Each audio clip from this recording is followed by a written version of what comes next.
Morning and welcome to another week after a weekend of storms.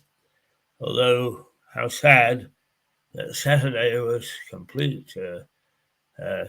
From morning to night, rain and water for the bonfire people, and then Sunday was absolutely gorgeous for the church people.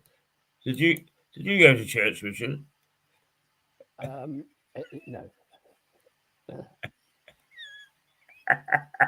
It's, you know that if I were to enter a church, the devil will rip out of my stomach and go on the rampage. So it's probably best that I don't. How are you? I'm okay. I've got a pretty bad cough. And I think what happened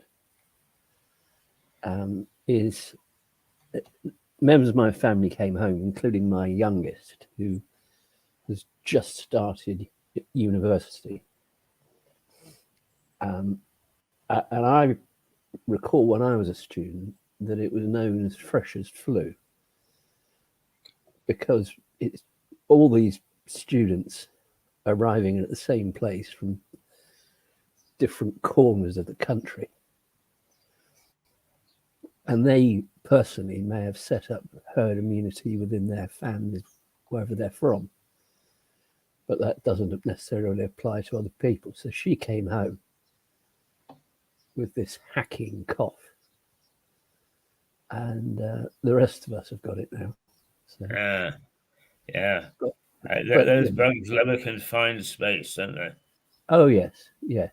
And, when they're just starting at university, they are going to be all, in a junior common room or something like that. All the bar.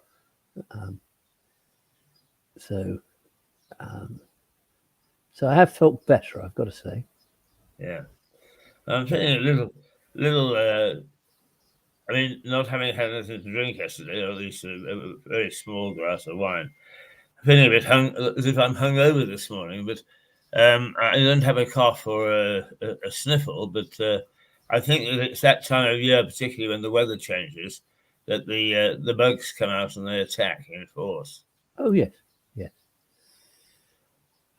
Presumably, Keith, you can just pop down to the church and quaff a pint of communion wine. Indeed, I always thought of that as my first drink of the Sunday, before popping over the road to the brewers. Although now I only go to church about once every other third Sunday, and because the Black Horse is far closer. Yes. Yeah, I can see that. I had a friend whose father was a happy clappy vicar. Oh God! And their tradition was, when they had communion wine, that if there was any left over, it was up to the vicar to dispose of it, the blood of Christ, and typically dispose of it by drinking it. And my friend said his dad came home looking shamefaced because the church had invited guests along from another church who didn't have this tradition. And so they were just looking at him thinking, this man's a complete dipsomaniac. He's knocking a pint of red wine down. And I think he ended up explaining to them the theological reasoning behind it. Is one vicar ago, is a fairly young very active and very with it priest, of course, we call him at St. Michael's. And we had wine to drink. I mean, we set up a bar after church, and I was appointed to look after the bar, as you expect I might be with my particular skills, and I was known as barman to the Lord. That's the fox in the chicken coop, isn't it? Really? Absolutely. What have you got on your mind this morning? I expect Philip,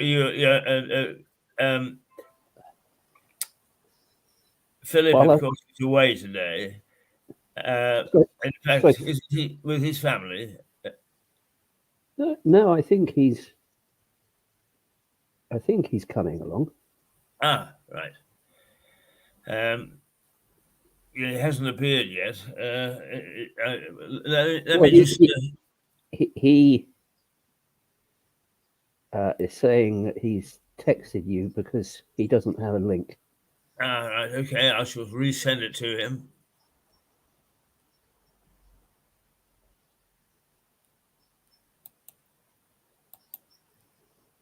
Ask him if he's checked his spam, because he sometimes doesn't, and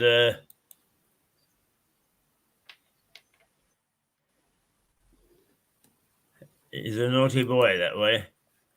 Yes.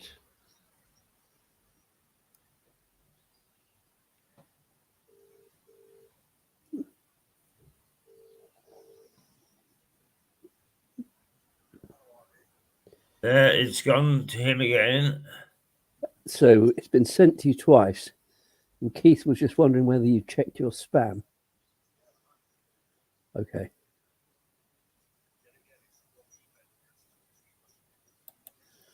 Right. You see, the high tech goes on here on air. We show you just how high tech we are. Let me just put you on loudspeaker, Phil. Can you hear me? Yes, I can hear you, Richard. Yes. And I'm going to hold you up in front of the screen so you can repeat that email addressed to Keith. Right. Go ahead. My surname, lowercase, MEREDITH, then the numbers 828 at btinternet.com, COM. Right. Okay. Well, now, luckily, I've got a bag of pens here.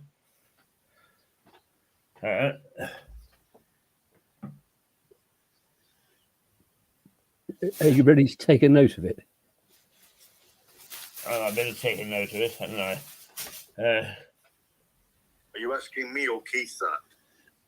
I'm asking Keith. So if you wouldn't mind. Can you repeat that now, please? I can text it to him. All right. No, I'll have difficulty because I'll have to go away from the screen. We stay here. I'm not sure that you repeat it. I can assure you, my Wi-Fi is well up to speed. I've got a new iPad and my emails are all working. Okay. Well, right. Okay. So I have no idea why this is. Right. Just repeat this. In the past. No. Okay. Email to me. If you're not hearing me, Richard, can you ask him to? I think the best thing is for him to give it to you and you give it to me, because. Are you able to send me a test email from you, Richard? Yes, I can. In case it is me.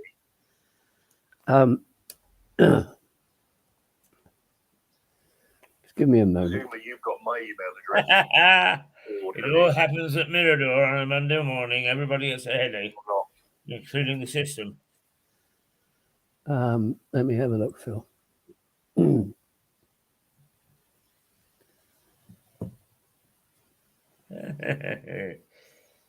You may not, because it's my personal email address. I'll start to sing viewers. I'll start to sing the Tribune News.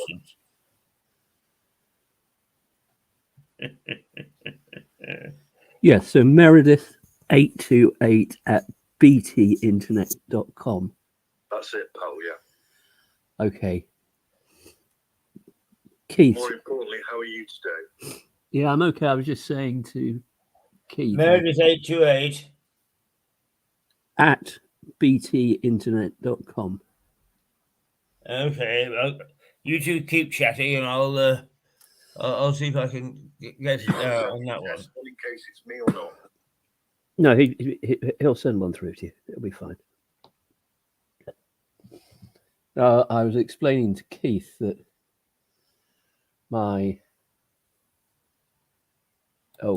Phil, can you hear me, Phil? No, you can't.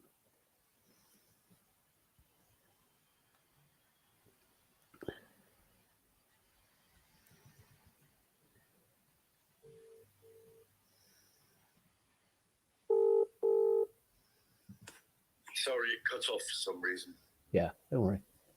No, I was explaining to Keith that I had my family home, including the youngest one who's just started In university. York. Yeah. Yeah. And she just turned up with this terrible hacking cough. Oh dear. And, we've now all got it, inevitably. Okay, it's gone again. Yes. So last thing you need, bloody hell, Yeah. is a fucking chest infection. Yeah. So everybody, you know the state of health of all of us. When they're at primary school, Yes. they go to uni and they come back with all sorts of shit. Yes. It's Philip, you're on air.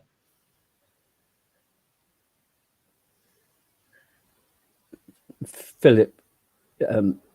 People can hear you.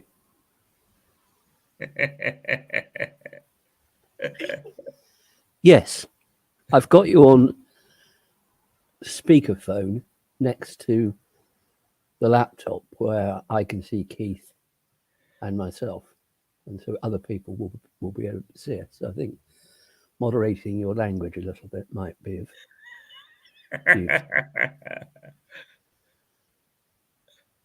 Okay, headmaster. I didn't have any. I thought the only person who could hear me was you. Who else is hearing me? Everybody. Sorry to be awkward, but I don't understand who else is hearing me. Well, the audience. But I'm not on the. Oh, I see what you mean. Yeah. But they're live. Yes. Yes, I know that. Right.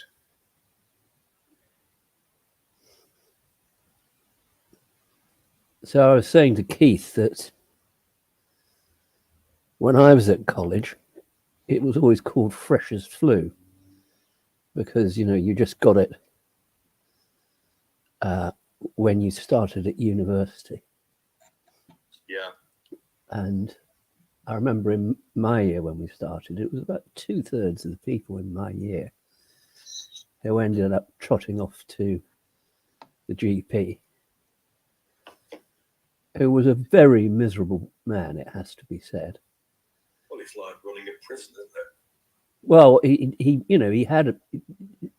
he just ran a practice, and students from my college were part of his roster. But why he did it? Because he hated students. But thinking it through, he get paid for every student, obviously, because they're a patient of his.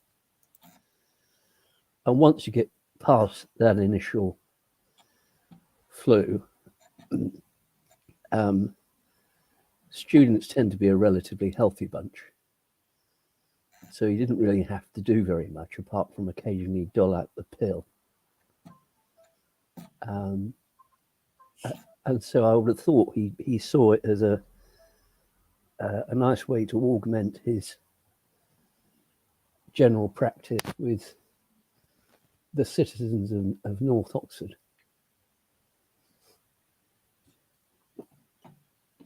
I think you better fly solo, Rich, because nothing's coming through, and I fail to understand why this happens. I know he's had to move venue and all that, but Have you sent it, Keith? Yes, I've sent it 3 times now. Right. Okie doke. he has he? Yeah, 3 times.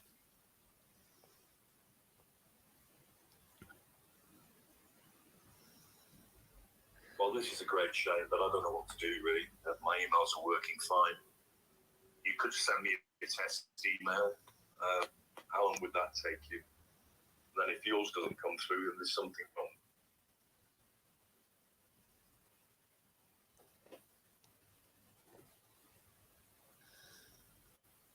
What? Remind me of the number. I've got the rest of it. It's just the number.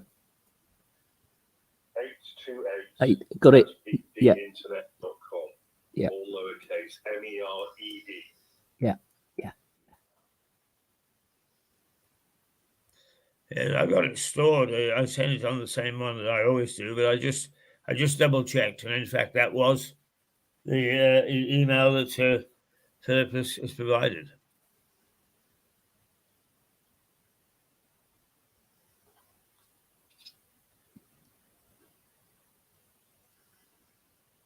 There you go, Philip. I've forwarded you The link. the link.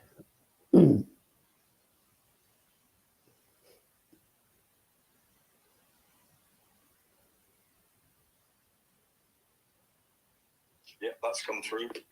Right. Well, click on the link there. I will do.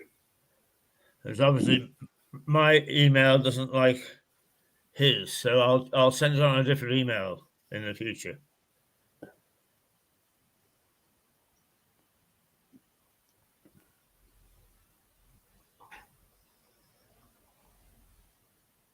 I'm sure it'll be worth the wait.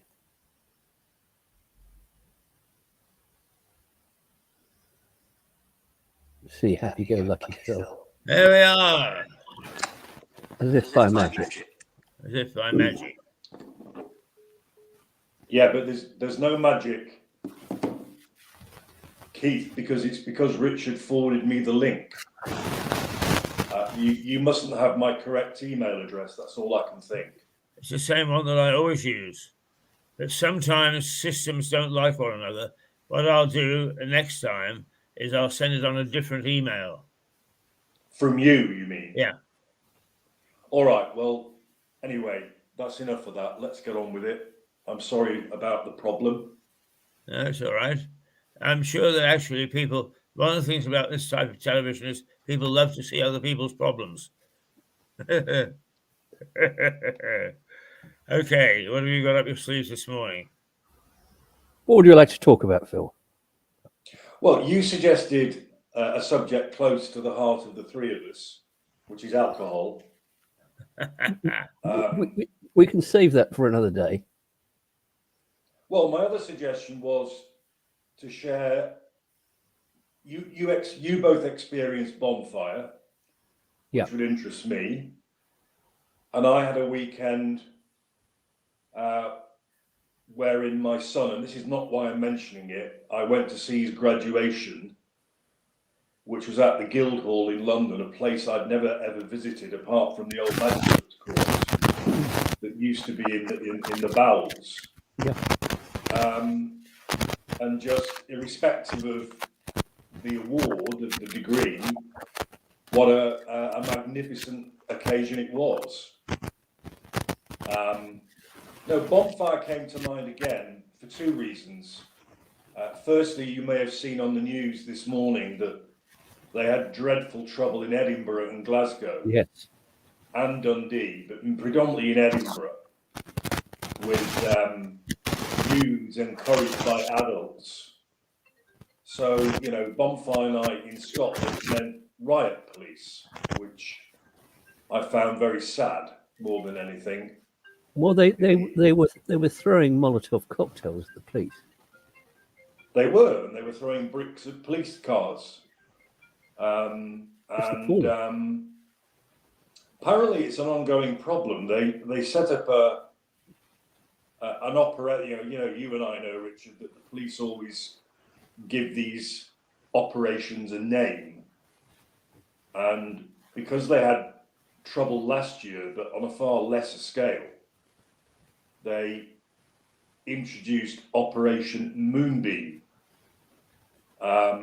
So everybody was on the ready, but I don't think they expected the scale of it. And fire engines and ambulances were attacked as well.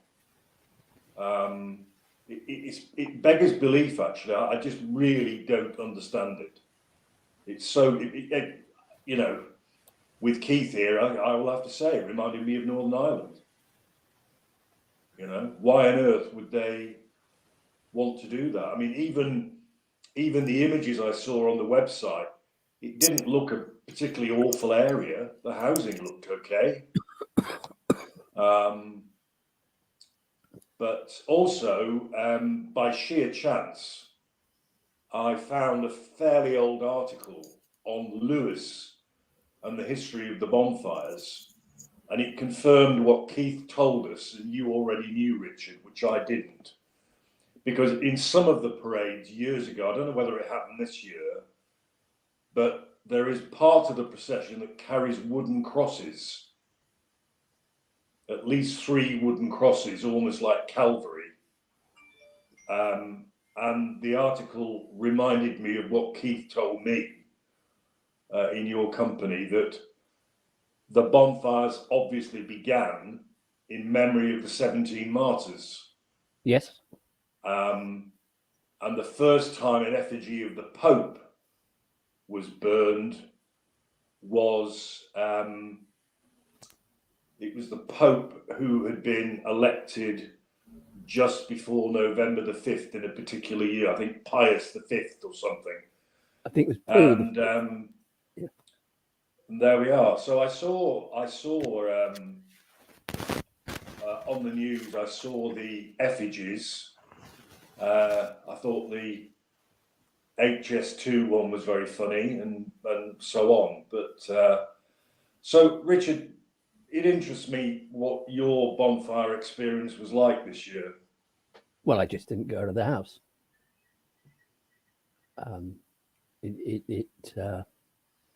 It holds no interest for me at all. So Henry VIII and his 6 wives didn't turn up this year, then?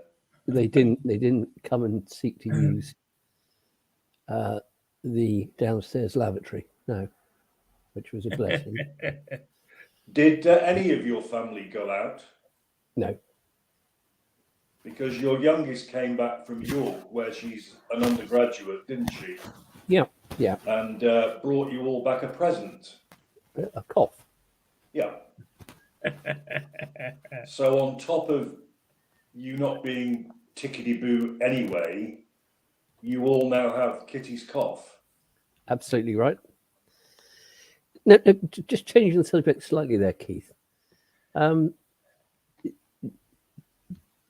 Scottish trouble. It's not clear to me whether that's as a sectarian basis. But I'd be interested to know what, if anything, happens in Northern Ireland about the bonfire. Nothing. No, I didn't think. It's they don't consider it as any sort of celebration of anything. I mean, you've got the odd person who's a Brit who may sort of do something, but of course, for most of the time that I was there, fireworks are forbidden. Mm-hmm. You couldn't buy them privately. They did have sort of communal bonfires, one thing or another. But of course, the big day in Northern Ireland is the 12th, and then there is trouble, particularly since the prods, excuse me, using the common parlance of the local parlance, the prods insist that they must follow a certain route, and that route takes them through Catholic areas. and they're flashpoints. The police know that they're flashpoints and do their best to cover them, but even so, people start scuffling. What can you do? But in recent years, there hasn't been any major breakout of trouble. But in past years, of course, as they burned fire engines and taxis and all sorts of things. Is the 12th the Battle of the Boyne? Yeah. Right. So it's One, all about King Billy. Yeah. One amusing thing is in my first venture into Northern Ireland was when I was still in Canada in 1970. And the troubles had only just started. And so I was dispatched to take a look and see what it was all about. So I was in Belfast, and I'd been in Dublin first, and the reporters there had said, find a Catholic taxi driver that you feel you can trust, and then get him to drive you around, which I did. So I was taken into the Short Strand and all sorts of places that normally would be difficult to get into. The Short Strand is one street that abuts onto a big Catholic area in the Newtonards Road. And the taxi driver took me into his home and introduced me to his family and so on. And they told me a couple of stories. And they put the bumps in the road to deter drive-by shootings. Nobody told the prods in the Newtonards Road. So they all got drunk one Friday night and took off and thought that they would go and terrorize the Short Strand, came hurtling down the road, hit the bumps. Apparently, it was like the Keystone Cops. The cars fell apart. He said he wished he could have possibly filmed it. Well, it serves them right, frankly. So a fairly in-house experience, Richard.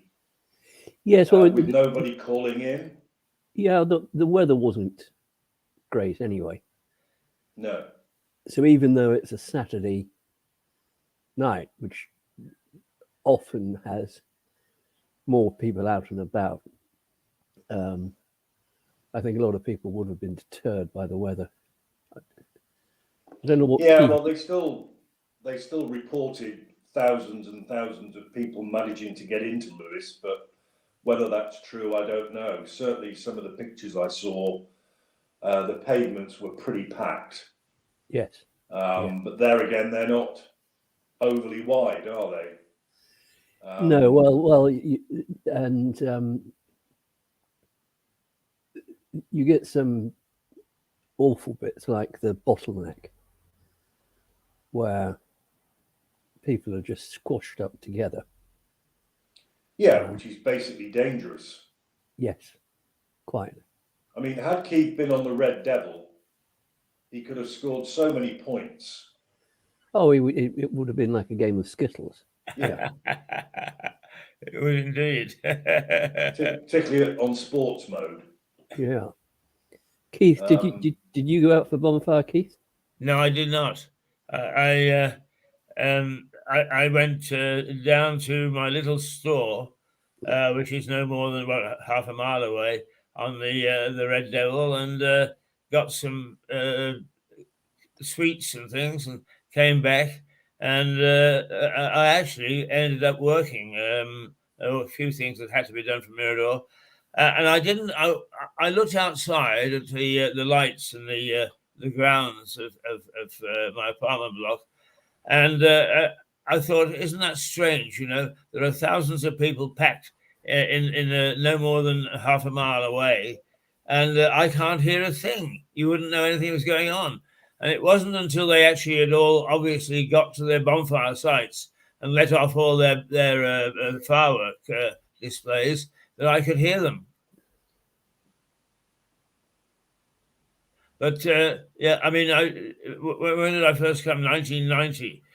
So I've been to a fair few, and you know, we had this discussion a week or two ago whether we would go or not, and I thought, you know, in some ways it's much of a muchness, apart from the effigies, which are always good fun. But you know, fireworks are fireworks, and I love fireworks, but I mean, there are many occasions during the year that you can enjoy them, and also the costumes don't change. So I didn't figure that perhaps I was missing much this year. And presumably, Phil, because you were in London, you didn't experience any fireworks. On the Friday night, there were fireworks in the distance. We were staying in the city at a type of establishment you and Jed know very well called the Travel Lodge. Yes. Which I have to say was surprisingly comfortable and had a very, very nice downstairs lounge and bar. The bar remained open till 0400. Which I found extraordinary. So from 10 o'clock, you have to use your key card to get into the building per se. But once you are in as a resident, and of course I didn't do this, you can drink till 0400.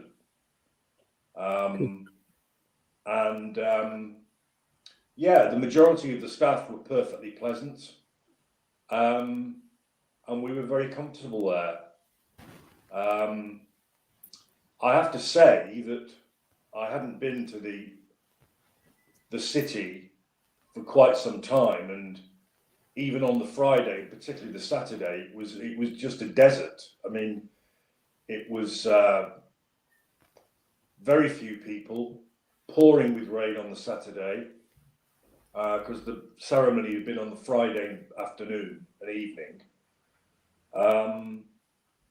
Obviously buses, very few taxis, and the ones that did come along wouldn't stop. Very strange, very vacant area.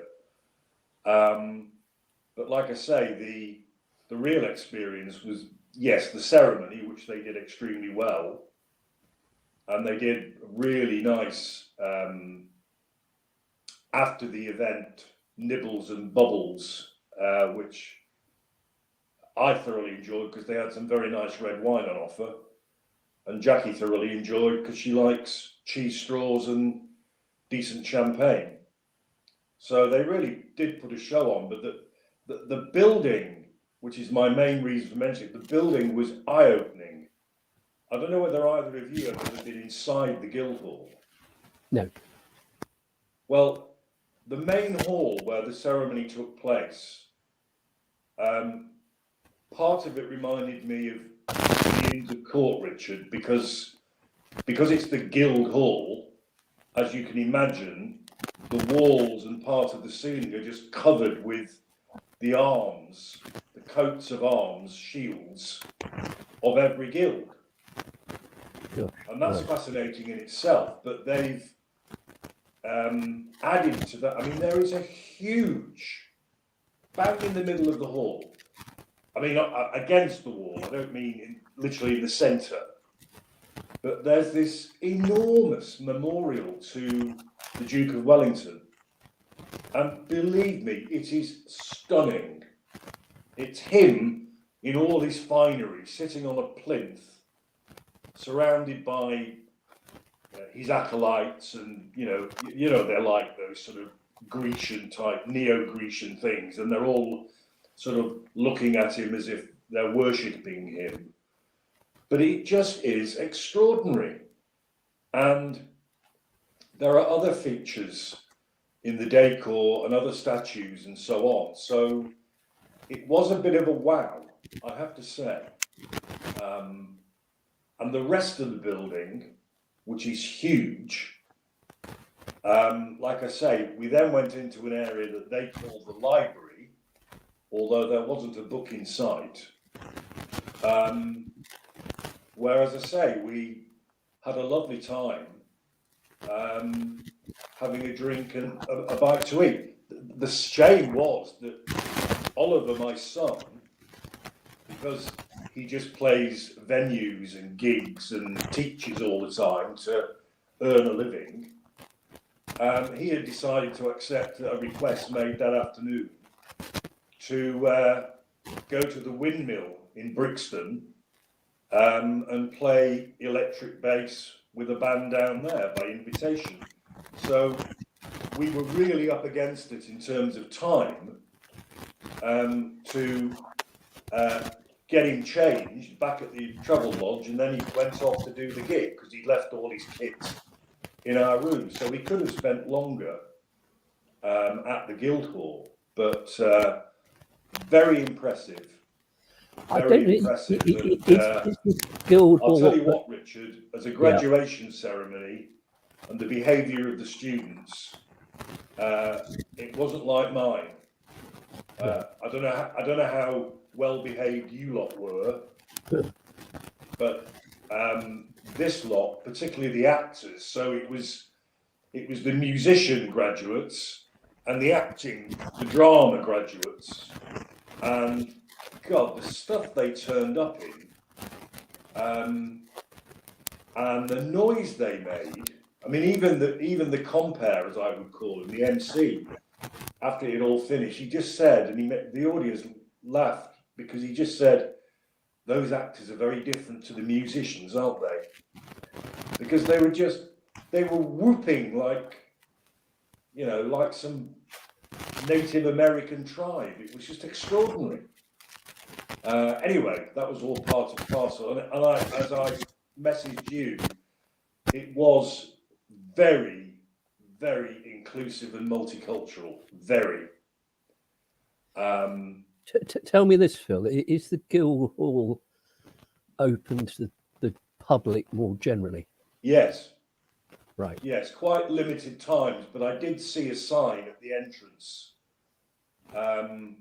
It's not every day of the week, and I think from recollection it's mid-morning to mid-afternoon, but I may have misremembered that, but it is open, yes. And of course they have their own staff, not so much in uniform, but in like a grey liveried gown and tunic, who were also very helpful. But yes, it is open. It is open, and what the hall would look like without us lot in it, I don't know. But something they did really well was there's a balcony at the back, rather like a Tudor theatre. And on that balcony, they assembled a band. And we were welcomed in to various nice tunes. And at the end, the master party, including the sheriff of the City of London, who made the presentations, they all traipsed off to the sound of various anthems and tunes. And then we, the guests, so-called, we were drummed off. There were these 3 drummers with these huge, tall, like African-style drums. And that was great. That was very entertaining. So yeah, that was our experience at the Guildhall. My son chose to wear a shirt that was completely too small for him. He couldn't even do the collar up because it was too tight, and he wasn't wearing a tie. But there again, there were others who were dressed, particularly the drama people, who were dressed in an extraordinary way. I mean, one of them looked like Doctor Who and didn't have a gown or a mortarboard. So it was quite an experience, really. And prior to that, I saw another area of London that in my day I would never have gone near, which was the Shoreditch High Street. Because we arrived at London Bridge, and the idea was to go to part of a restaurant chain we really like, called Dishoom, which is very authentic Mumbai type meals and decor. And so it was the 149 bus from London Bridge to to the Shoreditch High Street. We got off at the wrong stop, inevitably. And then this might amuse you, Richard. Jackie and I went to the wrong restaurant. So I found Boundary Street, which wasn't easy, which is like a tandem street off the High Street. Yes. Through what is called Boundary Passage. But there's another sign that's been put up informing. I don't mean graffiti, but it's this classic dark, even in the daylight, it was fairly dark passageway. So it said Boundary Passage, and under which was a different sign that said, forgive the language, it said Rue de Pisse. So it's obviously a passageway that's used for people to relieve themselves in private. So we went through the passage, saw the restaurant, what we thought was Dishoom ahead, went in there, said, I've got booked a table for 6. Here's your table for 6, sat down, began to order drinks. And Jackie was looking at the menu and she said, Phil, is this the right restaurant? And I looked at the menu and it said Boundary. So we sat in the wrong restaurant for 10 minutes. Thankfully, they hadn't done the drinks and were very understanding, but Dishoom was across the road. So that was a bit amusing to others, but there we are. Country mouse goes to town. Well, quite. I mean, I don't really enjoy going up there much. You know this, Richard, from our conversations. I don't really enjoy it. But yeah, the train journeys weren't too bad. It reminded me of the usual sort of, you get to a certain station. In this instance, it was Billingshurst, which has no ticket office or any sort of security at all. And inevitably, on get the local yobs, energy drinks in their hand. And you just know instinctively, don't you, Richard? They haven't got tickets. Cool. And they go past you, effing and blinding, and they go right down the end of the train to the first class. And they spend their entire journey just looking back to see if the conductor's going to come down. But there we are. So that's we got back. Phil's latest diatribe against the yesterday. youth of today. I'm sure Yobs. fare dodging has been happening for as long as I've travelled on trains, Richard. Well, of course, and it was a lot easier before there were barriers at most stations. Oh, hugely. In fact, on this somewhat tangential, you go to Guildford, Crown Court, you use the train, so you will know that there is an aerial passageway that goes over the platforms from one end of the station to the other. Well, I read on the local news the other day that they are now closing that. They can't close it for good because they have to get a particular kind of order from the council. But they've been given a temporary closure order because it encourages fare evasion. And when staff challenge these people, they get assaulted. And that's in Guildford, for heaven's sake. Say again, Richard. That's in Guildford. That's in Guildford, yeah. Extraordinary. Well, all of these towns have what we might call dodgy areas. Yes. It doesn't necessarily follow that someone from a dodgy area is going to be the archetypal fare dodger. It's just to save money because they know they're not going to get caught, Yes. But, even those youths that I mentioned at Billingshurst, Jackie and I got off at Horsham because we've realised that there is just as from Brighton, you can get to wherever it is on the Thameslink. The Thameslink goes everywhere. not just Yeah. Bedford, it goes to Peterborough and Cambridge. Well, the one to Peterborough leads from Horsham, and so it avoids messing around at Three Bridges. It's a very easy change, and you're on a very nice train. And at Gatwick, as I planned or I gambled on, nobody got on. Everybody gets on the Victoria services, and it's absolute mayhem when you get into Gatwick on the southern trains. Absolute mayhem. So that was nice, because straight to London Bridge, you see, absolute doddle. Yeah.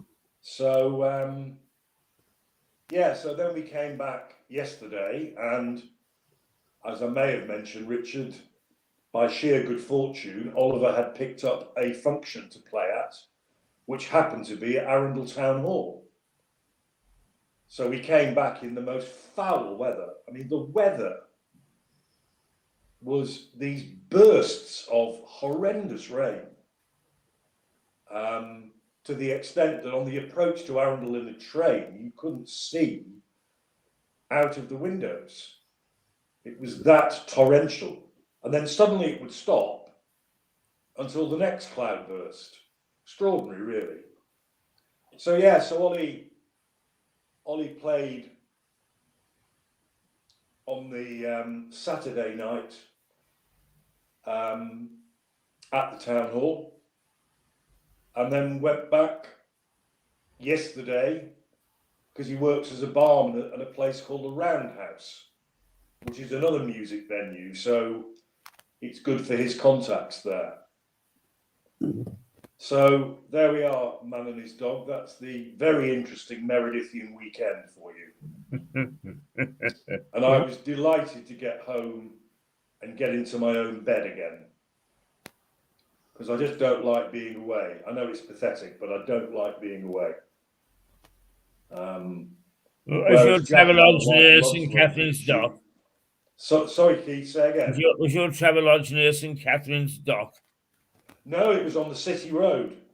Ah. It's called City Central Travel Lodge, and I can recommend it. I mean, the funniest aspect to it, I mentioned the staff. The reception staff were delightful. The security staff were delightful.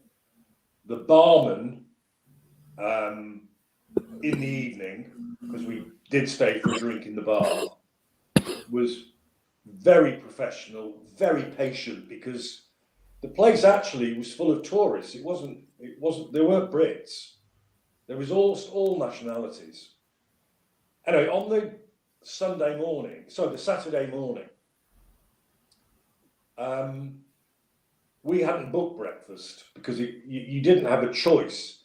You paid a flat fee of like 11 quid each, and it was eat as much as you want. Well, you know, didn't bother with that. So I went down to investigate, to see if I could get a decent cup of coffee and something from the snack machines for Jackie, just to keep her going. Because unlike me, she does breakfast.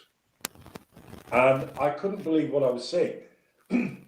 The chap who was in charge of the breakfast admissions had this massive list in front of him. Now, he was a very, very big man, and a man of colour. And he was one of the rudest people I think I've ever seen in public service, because he was bad enough to those who spoke English. They would approach him, and I watched in fascination. They would approach him, and he had his pen in his hand, and he was leaning over his list, and he'd look up and go, "Name?"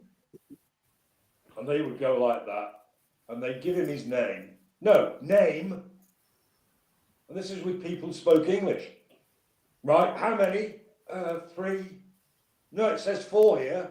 No, it's 3. Okay, go through. And it was every single bloody breakfast party had to put up with this. And the ones who didn't speak English, he was even ruder. What?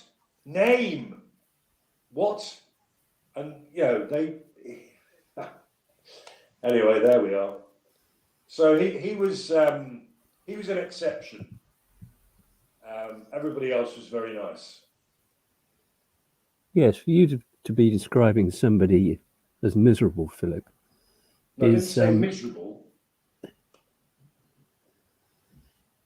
Richard, did I? I just didn't think he was very nice to the customers. You wouldn't have liked being treated like that, would you? no, I'm sure.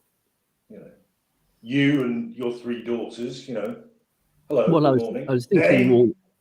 I was thinking more that Barton. Sorry, Barton. I would have thought, Philip, that if he tried to behave like that towards me, I've got a 4-legged friend who would make it clear that that's not going to work. Yes, I would have liked to have seen him cope with Jed. He wouldn't have coped. No. But he was.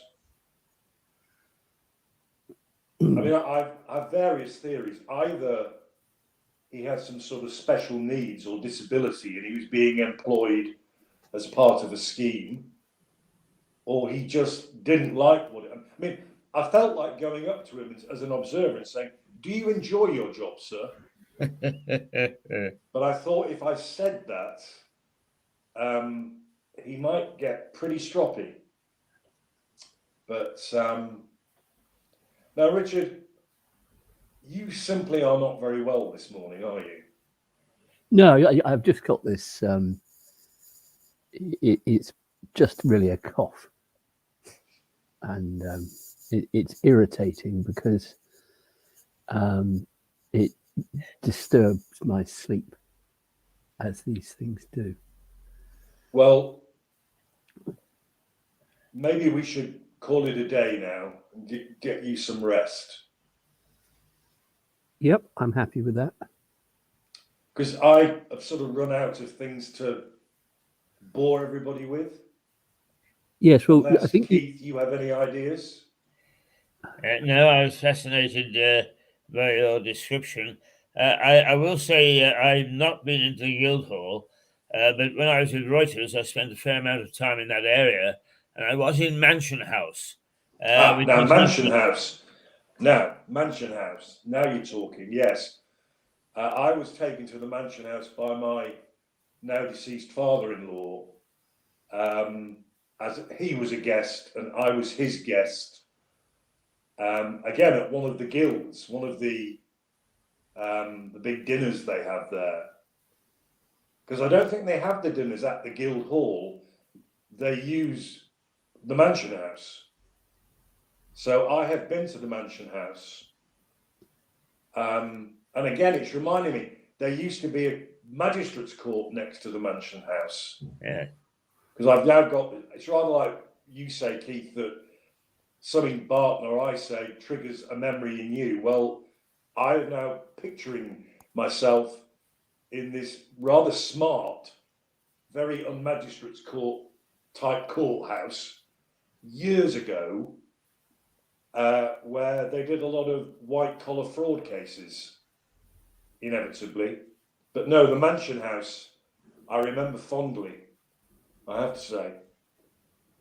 How about you, Richard? Have you been to the Mansion House? no.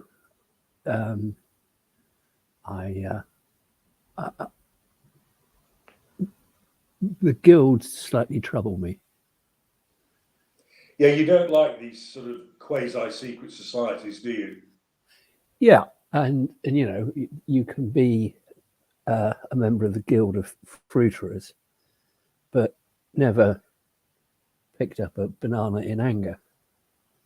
It's just an excuse to have a society. And actually, no, I have been to the Mansion House because there was a chap in our chambers years ago who retired, and because he was a member of one of the guilds, he had his retirement dinner there. So I went along to that. Well, because my grammar school was founded by a goldsmith called Sir Edmund Shah, my school used to have reunions for all years, once in a while at the Goldsmiths Hall in London, which is actually very near the Old Bailey. And that was their own Smiths Guild Hall, the Goldsmiths Company. And that was interesting. But I take your point. Yeah. Well, Well, an Okay, interesting well- little place. I don't know whether you've ever been. Is just around the corner at the back of the Bank of England. There is a little museum which takes you through the development of currency, Yes. and that's quite fascinating. yes. Yeah, well, on the number of bus journeys I did, I must have gone past that because we went straight past the Bank of England. And I never realised that the gates of the Bank of England have these huge, I don't know what you call them. They're not a statue because they're fixed or engraved into the metal itself, but it's like a lion holding a huge key. And there's one on each door. Fascinating. You do see a lot more on a bus, I have to say. You do see a lot more. Yes. But The underground is very efficient, but it's just getting from point A to point B. yeah, well, actually, the every journey we did, the bus was the better option. The bus was the better option because the tubes didn't really satisfy. Wrong word. Didn't really accommodate the routes or the destinations we were looking for. But yes, an experience anyway. Well, Richard, I do hope you get a siesta of some kind, and I definitely intend to. And I'm sure I'll be on the mend quite soon. well, you are arguably one of the most stoical people I've ever met, and you always say that. But do look after yourself, and hopefully see you Friday. Hopefully. Yes. Yes. Okay, Keith. Okay. All right. Thanks, Keith. Thanks, Incidentally, just for the information of the two of you, just while we're sorting out our change of venue, is we will actually be broadcasting from the Black Horse pub on Friday. So I'm sure that might spur Richard to regain a certain amount of health. Well, I'm delighted to hear that. Is that just temporary or? Well, we're not sure yet. Declan and I are meeting on Thursday to suss out some of the bits and pieces of technology, but if they all work, it could easily be. Well, I'd be delighted because you may remember I did actually suggest that myself as a very appropriate venue for both of you. Absolutely. Is the pub landlord, a chap called Declan, is just absolutely delightful. But when we talked about it initially, he talked about a back room. And then when we were having a drink and a chat about it yesterday, he said, these are the PowerPoints and so on. Could you do it from the window? I said, could we do it from the window? We love being on display. So the great. window, the Black Horse pub it is. Oh, that'll be wonderful. I'd be delighted if you get that slot, Keith. You're actually coming to Lewes for a show? I would happily come to the Black Horse. Look, Richard, get some sleep, mate. Get yourself better. I'm off. Bye. Bye. Well, there we are. A trip to London. It evoked some memories for me. I would evoke some memories for you. The good, the bad, and the in between. We'll be back in a few minutes, and then we have Harry Anderson from France, as usual. So for the moment, because of the change of venue, you can see my picture is rather dark this morning. I have to see what I can do about that. But we'll be back shortly. Bye.